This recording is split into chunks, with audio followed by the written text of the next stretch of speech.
The wind is also being blamed for a brief power outage near the Dartmouth Mall this afternoon.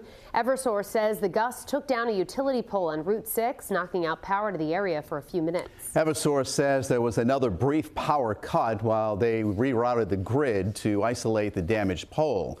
We're told crews finished repairs around 5 p.m. And we continue our weather team coverage now with Hannah Cotter. And she talked to people about dealing with the wind and cold and what they had to say. Hannah? Mike, Shannon, I have 2 layers of jackets on and a sweater, and I'm still chilled to the bone right now. And in downtown Providence, we are still seeing some of those strong wind gusts.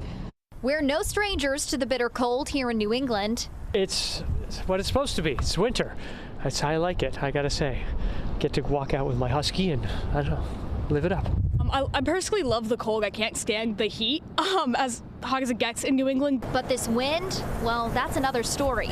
The wind is almost nightmarish. People we talk to who have to work in these elements say at least they can keep adding layers. You know, I got what I need to stay warm. And that they take this over the heat any day. Rhode Island Energy says they've seen minimal outages today due to the wind, but they do have crews on standby after a busy few days cleaning up from the weekend storm.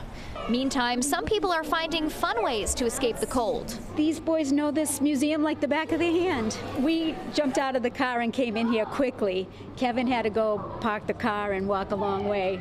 Amanda McMullen, president and CEO of the New Bedford Whaling Museum, says they've been slammed over the last couple of days. I think people are looking for things to do that are fun, that are engaging. Between the weather and school vacation. Tomorrow on Wednesday, we are free for the whole day thanks to the Highland Street Foundation. So the museum is open, it's warm, and it's free.